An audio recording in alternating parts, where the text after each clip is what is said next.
Halo semua, apa kabar? Semoga sehat-sehat selalu ya guys. Di sini kita akan membahas alur cerita manhwa manga. Bagi yang belum subscribe bisa dibantu subscribe-nya dan jangan lupa like video ini jika kalian merasa terhibur. Aku juga ingin mengucapkan terima kasih untuk yang sudah join atau gabung ke membership channel ini. Walaupun hanya 5.000 sebulan, tetapi sangat membantu perkembangan channel ini yang sering terkena dolar kuning. Dan jika ada yang mau mengapresiasi lebih ke channel ini, kalian bisa sawer. Link sawernya ada di deskripsi. Terima kasih banyak. Kali ini kita akan melanjutkan komik yang berjudul King Harem Cultivator. Oh iya, aku juga sudah membuatkan playlist untuk komik ini. Jadi jika kamu belum menonton part sebelumnya atau kamu mencari lanjutan dari part ini, kamu bisa cek playlist di deskripsi. Terima kasih. Di part sebelumnya diperlihatkan Zangi dan yang lainnya telah berkunjung ke Barbarian Land atau daratan Barbarian dan bertemu dengan Xiao Kui. Langsung saja kita masuk ke part selanjutnya. Zangi pun menyadari bahwa Xiao Kui itu adalah saintis paling terkenal di kerajaan iblis selatan. Dan dia adalah seorang ras iblis. Terlihat anak buahnya meminta pertolongan pada saintis yang terkenal itu. Ya, saintis, tolong bantu kami. Zangi ini terlalu kuat. Dia menginginkan kecantikan dan mencoba menggoda kami semua. Namun Xiao Kui yang menyadari dan melihat dari tadi anak buahnya lah yang mengganggu Zangi. Seketika ia pun berkata, "Kelakuanmu menunjukkan kau ingin mencoba memulai peperangan antara iblis dan ras manusia ya?" Terlihat dua anak buahnya langsung mati seketika. Padahal Xiao Kui tidak bergerak sama sekali, yang membuat Zangi terkejut juga. Dia hanya menggunakan kemampuan penglihatannya saja membunuh dua iblis sekaligus. Itu artinya Xiao Kui ini berada di tahap spiritualisasi. Lalu Chen Xiao Kui pun mendekati Zangi. Aku sudah menyingkirkan dua kriminal itu. Selanjutnya ini waktunya untuk mendiskusikan kerjasama kita yang baik. Ya, kau harus mencari Barbarian King's Blood, bukan? Yang membuat Zhang Luoyan Chen Qiu pun sedikit cemburu melihatnya. Zangi lalu menangkap tangan Xiao Kui. Rubah, kau bermain dengan api. Jika kau ingin bekerja sama denganku, kau harus membayarnya. Apa? Membayar apa? Kita bisa saling membantu satu sama lain. Kau membantuku menemukan Nine-Tail Holy Jet, dan aku membantumu menemukan Barbarian King's Blood.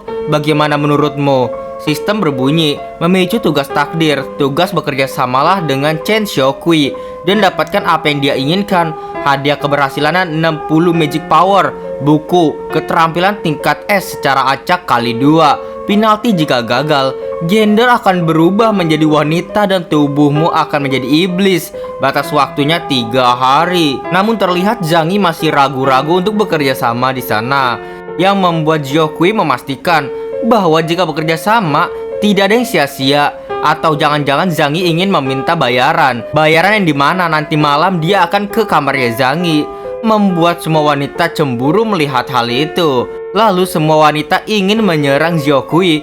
Xiao Kui berkata, "Datang dan serang aku. Aku menggoda Lord Zangi terlebih dahulu dan mengambil yang pertama di masa depan ya." Namun Zangi menghalangi mereka semua.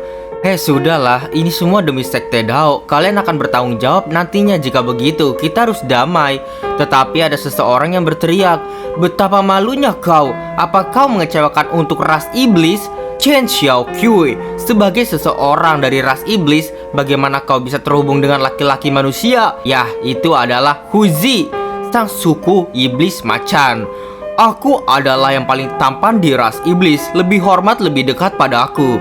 Xiao Kui pun jijik melihatnya.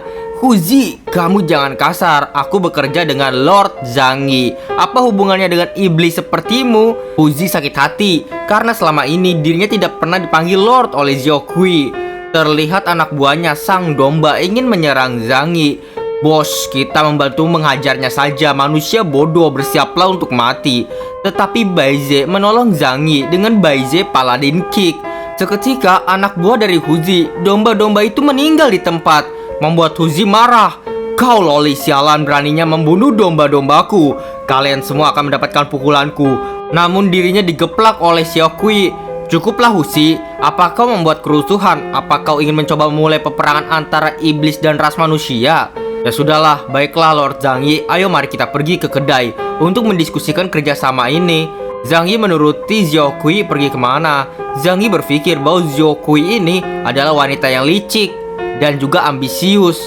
Terlihat Shen Chenyu dan juga Zhang Luoyan berkata, jika dirinya ditraktir oleh Xiao Kui, maka mereka akan mengambil makanan sangat banyak dan membuat Xiao Kui rugi. Lalu diperlihatkan Huzi semakin marah. Zhang Yi, hanya ada satu yang boleh hidup di antara kita. Tetapi ada suara di belakangnya. Teman iblis, kau pasti musuh Zhang Yi kan? Iya, itu adalah Sain Naga bernama Long Tianyi. Ras nagaku memiliki hubungan yang baik dengan ras iblismu. Kenapa tidak bekerja sama untuk menghadapi Zhang Yi? Kau adalah Long Tianyi? Kata Huzi. Kudengar bahwa kau baru-baru ini menantang para ahli menaikkan prestis dari ras naga. Apakah Zhang Yi adalah salah satu targetmu?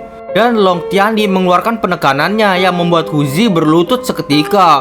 Ya, tidak buruk. Itulah kenapa aku menginginkanmu menjadi anjingku untuk membereskannya. Huzi berpikir bahwa dirinya tidak bisa lagi berdiri. Seketika penekanan yang kuat itu membuat kakinya berlutut. Diperlihatkan di kedai bisnis barbarian, ternyata Zhang Yi dan juga yang lainnya telah makan-makan di sana. Chen Xiaokui, aku akan memaafkanmu kali ini karena makanan ini enak sekali, kata Zhang Luoyan. Ya, nikmati waktumu, masih ada banyak yang bisa dimakan. Namun Zhang Yi merasakan ada aura yang membunuh di sekitar sini. Ketika Zhang Yi melihat ke belakang, ia melihat ada Ye Haoran yang mengikuti dirinya. Ye Haoran itu berpikir, sepertinya kemampuan mengobservasi Zhang Yi telah memburuk. Dia hanya menyadari keberadaanku. Ini saatnya tidak hanya mendapatkan The Barbarian King's Blood, tapi juga akan mengalahkan Zhang Yi di sini. Terlihat ia ditemani oleh jiwa yang merasukinya, yaitu Zeji. Si kecil Hao-Hao, kau dan Zhang Yi benar-benar musuh bebuyutan ya. Aku akan saling menonton untuk kalian bunuh-bunuhan. Kau diamlah, aku hanya akan membunuhnya. Dan siang bolong begini untuk kebaikanmu. Sebaiknya kau tidak menunjukkan dirimu di sini. Apa yang kau lakukan? Kau khawatir pada aku ya? Lalu diperlihatkan ke Zhang Yi lagi. Di sana Zhang Yi dikodai oleh Xiao Kui. Lord, kamu sedang mencari siapa sih dari tadi? Zhang Yi berpikir bahwa dia tidak bisa kuat menahannya. Apalagi Xiao Kui digabungin dengan senior King Lian nantinya, pasti tidak bisa ditahan. Dan Zhang Yi akhirnya terpincut oleh Xiao Kui, yang membuat Shen Chenyu marah dan cemburu kepada Zhang Yi. Lalu terlihat ada seorang yang berteriak, apa Zhang Yi di sini? Ternyata dia adalah Long Tianyi. Ya, dia mencari Zhang Yi, menantang Zhang Yi di restoran ini. Dan terlihat banyak sekali pengikutnya yang datang juga. Zhang Yi berdiri, menantangku. Aku hanya membuat janji dengan wanita cantik. Aku tidak tertarik untuk spesies bertanduk seperti dirimu. Xiao Kui bertanya pada Huzi, apakah Huzi yang membawanya ke sini? Huzi berkata, ya, Lord Zhang Yi-mu itu akan segera menderita nanti. Long Tianyi memperkenalkan dirinya bahwa dirinya berasal dari ras naga. Ya, naga yang sangat kuat. Namun Zhang Yi malah menjawab, kau datang ke sini untuk mengalahkanku dan mendapatkan popularitas, apakah begitu? Diperlihatkan ke Ye Haoran dan Jieji. Sepertinya seseorang telah memilih bertarung dengan Zhang Yi. Apa kau tidak ingin menontonnya? Kita bisa menontonnya dengan tenang di samping sini saja, lalu menemukan kesempatan untuk membunuh Zhang Yi nantinya. Terlihat Zhang Yi dan juga Long Tianyi ingin bertarung, tapi Zhang Yi berkata, Ye Haoran pernah dikalahkan olehku. Dia memiliki double pupil holy body. Kalahkan dia terlebih dahulu sebelum kau datang padaku. Pertarungan manusia selalu menyelesaikan satu persatu. Terlihat Long Tianyi mempunyai dendam juga kepada Ye Haoran, karena Ye Haoran pernah mengalahkan pangeran ke-9 dari ras naga dia. Dan musuh utama dari ras naga adalah Ye Haoran. Dibandingkan dengan Zhang Yi, Ye Haoran lebih kejam. Zhang Yi menunjuk ke tempat Ye Haoran duduk. Ya sudah, kebetulan sekali. Ye Haoran yang kau benci ada di sana. Cepat lawan dia. Ye Haoran pun berpikir, dasar Zhang Yi sialan, dia ingin menarikku ke dalam masalah ini. Terlihat Long Tianyi tidak segan-segan ingin bertarung dengan Ye Haoran. Namun Ye Haoran melemparkan panah darah miliknya. Panah darah itu tidak mengenai Long Tianyi, namun mengenai Huzi, dan Huzi langsung meninggal pada saat ini juga. Diperlihatkan Long Tianyi tidak takut, ia malah menyerang Ye Haoran. Ya, kau Haoran terus kenapa? Apakah aku takut? Kau pikir kau siapa? Dan sekarang Zhang Yi dan teman-temannya yang malah menonton pertarungan Ye Haoran dengan Long Tianyi. diperlihatkan ke Ye Haoran dan juga Long Tianyi. "Hei Long Tianyi, bangunlah, lawanmu adalah Zhang Yi." "Kau juga musuh ras naga," kata Long Tianyi. "Dendam yang sebelumnya juga belum selesai." Zeiji berbisik pada Ye Haoran, "Kau berhati-hatilah, Zhang Yi mungkin akan menyerahmu ketika Long Tianyi melemahkanmu." "Ya, sejak situasi menjadi seperti ini, aku hanya bisa melakukan hal ini." Dan ia memakai double pupil Holy Body, mengaktifkannya dan mengeluarkan aura darah memancarkan ke semua tempat.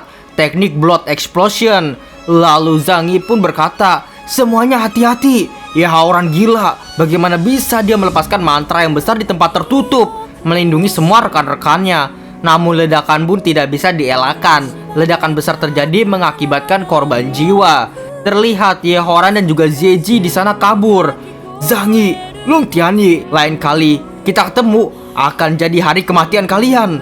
Zeiji melihat kekepulan asap itu. Ia berkata jika Zhang Yi tidak mati, maka dia ingin berbincang pada Zhang Yi di masa depan. Terlihat Zhang Yi dan teman-temannya tidak mati karena perlindungan yang Zhang Yi buat tadi, yang membuat teman-temannya berterima kasih banyak kepada Zhang Yi. Kalau tidak, hidup mereka akan berakhir. Terlihat Long Tianyi yang sudah bucat-bucat ingin dibawa oleh para prajuritnya untuk pulang ke ras naga karena ia sudah tidak kuat bertarung. Tetapi Long Tianyi memaksa untuk dilepaskan dan ia ingin bertarung melanjutkan dengan Zhang Yi. Namun anak muridnya membawa dia pergi. "Zhang Yi, mandilah dan tunggu aku. Akan kuambil nyawamu setelah aku menyingkirkan Ye Haoran terlebih dahulu." Namun Zhang Yi memegang batu bata dan ia melemparkannya ke Long Tianyi, membuat Long Tianyi palanya terkena batu bata dan terjatuh pada saat ini, yang membuat rekan-rekan dan juga Zhang Yi mengerubungi Long Tianyi. Zhang Yi berkata bahwa ingin mengambil harta dari ras naga. Didengar-dengar klan naga suka harta karun. 30 menit kemudian Long Tianyi dipermalukan dan hartanya diambil oleh Zhang Yi dan kawan-kawannya. Ia pun menangis di sana. Cuma di dunia ini di mana naga dengan sukses terluka. Diperlihatkan Zhang Yi dan kawan-kawannya telah mengambil beberapa harta karun dari Long Tianyi ras naga. Zhang Yi mengambil darah berkualitas sang naga. Zhang Luoyan mengambil uang sang naga. Lalu Chen Shenyu mengambil tali misterius dari sang naga. Xiao Kui mengambil sisik naga untuk obat. Diperlihatkan Long Tianyi mengamuk, "Zhang Yi, dasar sialan, urusan kita belum selesai." Tetapi celananya malah melorot, ditonton orang banyak, dan dipermalukan di tempat umum. Ya, saat ini harga diri klan naga hilang dari bumi. Lalu setelah kejadian itu, diperlihatkan di tanah barbarian terlarang, mereka telah sampai di tanah itu. Terlihat Zhang Yi dan kawan-kawannya melihat banyak sekali mayat di sana, yang membuat Zhang Yi kepikiran. Mayat-mayat ini pasti meninggalkan harta karun. Dan Zhang Yi mengecek semua mayat-mayat di sana, mengambil harta dan barang dari para mayat yang meninggal di sana. Terlihat mereka semua mendapatkan barang-barang istimewa dan juga harta karun berharga. Zhang Luoyan, Shen Chenyu, Bai Ze mendapatkan semuanya. Tetapi Xiao Kui tidak mencuri. Ia menyadari bahwa ada hal yang aneh di tempat ini. Terlihat Xiao Kui melihat para mayat itu hidup kembali, dan ia memberitahu semua orang untuk siap siaga. Tempat ini aneh, seperti yang mati hidup kembali. Terlihat Zhang Yi dan juga yang lainnya malah kabur meninggalkan. Kita mundur dulu, jangan lupa ya dengan hartanya kita bawa." Mereka melihat di depan mereka ada sebuah aula tersembunyi, dan mereka akan ngumpet di sana. Zhang Yi, Zhang Luoyan masuk dalam aula besar itu. Tetapi di aula besar itu ada beberapa demon. Ya, vampir. Jasad di luar pasti teracuni oleh mereka. Terlihat mereka semua pun terkejut karena para demon di sana sangat mengerikan. Ini berakhir, kita sudah menyerah. Namun Zhang Yi dan juga Xiao Kui tidak menyerah. Janganlah menyerah. Kekuatan 4 vampir ini setara dengan 1 Golden Core Cultivator. Mereka tak bisa melawan kita. Kita aman menyingkirkan mereka bersama. Xiao Kui menyerang mereka semua dengan ekornya dengan jurus ikatan ekor rubah, membuat 1 orang vampir meninggal. Tetapi Zhang Yi memakai pedangnya. Kali ini dia akan memakai skill aslinya, yaitu jurus pedang bayangan puisi immortal, dan mengalahkan 4 vampir secara bersamaan. Semua yang menghalangi Zhang Yi kalah semua, yang menyebabkan Xiao Kui berpikir, satu serangan bisa membunuh 4 vampir. Kekuatan pedang Zhang Yi mencapai kesempurnaan. Lalu Zhang Luoyan melihat ada sebuah portal yang terbuka. Zhang Yi berkata, apakah portal itu menuju ke harta di tanah terlarang? Setelah mengalahkan 4 vampir penjaga, bukankah kita bisa masuk ke sana? Tapi Zhang Luoyan, Bai Ze, Zhen Zhenyu ditinggalkan oleh Zhang Yi dan Zhao Kui. Zhang Yi berpesan untuk jaga di pintu masuk karena Zhang Yi dan juga Zhao Kui saja yang masuk ke portal itu. Tapi diperlihatkan, Zhang Luoyan, Zhen Zhenyu didatangi oleh banyak sekali mayat yang hidup lagi. Sial, zombie yang mengejar kita sudah di sini. Kita tak bisa diam lagi. Kita harus bertarung. Ya benar, kita tak bisa membiarkan senior kehilangan muka. Seketika Zhen Zhenyu memanggil makhluk mitologi harimau putih. Namun yang keluar malah kucing putih kecil yang membuat Bai Ze dan juga Zhang Luoyan berpikir bahwa hewan itu aja tidak lebih besar daripada diri mereka. Bagaimana melawan zombie itu? Tetapi Zhang Luoyan mendekati hewan itu. Ia berkata bahwa teknik pembesaran yang kugunakan pada senjata harusnya juga bisa bekerja kepada binatang dan memakai teknik pembesaran sehingga kucing itu menjadi besar sekali di sana. Terlihat kucing itu langsung menerkam para mayat hidup dan berpikir bahwa mereka semua adalah ikan bagi si kucing besar itu. Diperlihatkan di dalam portal, Zhang Yi dan juga Zhao Kui sudah masuk, banyak sekali harta di sana. Pintu menuju tempat penyimpanan. Tetapi Zhang Yi merasakan ada yang aneh di sini dan mengatakan Zhao Kui jangan kemana-mana terlebih dahulu. Ya, Zhang Yi merasakan di depan sana ada aura yang membunuh kuat sekali. Ternyata di depan Zhang Yi ada Raja Barbarian, Tyrant Carnage, yang dimana ia adalah raja di sini. Dia berkata, manusia membosankan. Apa kau tak bisa membiarkan raja mati dengan tenang? Dan itulah untuk kisah kali ini. Kita akan lanjut di part selanjutnya. Dan jangan lupa untuk cek komik Mimin yang lain, karena Mimin akan melanjutkan komik lama Mimin sekarang juga. Jadi sampai sini, terima kasih sudah menonton. Jangan lupa klik like dan subscribe. Dadah semuanya, bye-bye. Terima kasih banyak untuk kalian yang menonton sampai akhir video ini. Dan jika kalian menyukai video ini dan terhibur, jangan lupa untuk like video ini dan komentar di bawah ya. Share ke teman-teman kalian juga yang suka komik biar tahu channel ini. Dan terima kasih sebesar-besarnya bagi kalian yang sudah sawer di link saweria di deskripsi. Semoga kalian sehat-sehat selalu. Oh iya, jangan lupa cek playlist Mimin. Di sana ada banyak alur cerita yang telah Mimin buat. Dan juga semoga kalian terhibur. Sampai jumpa, kita lanjut di video selanjutnya ya. Dadah, bye-bye. Terima kasih banyak telah menonton.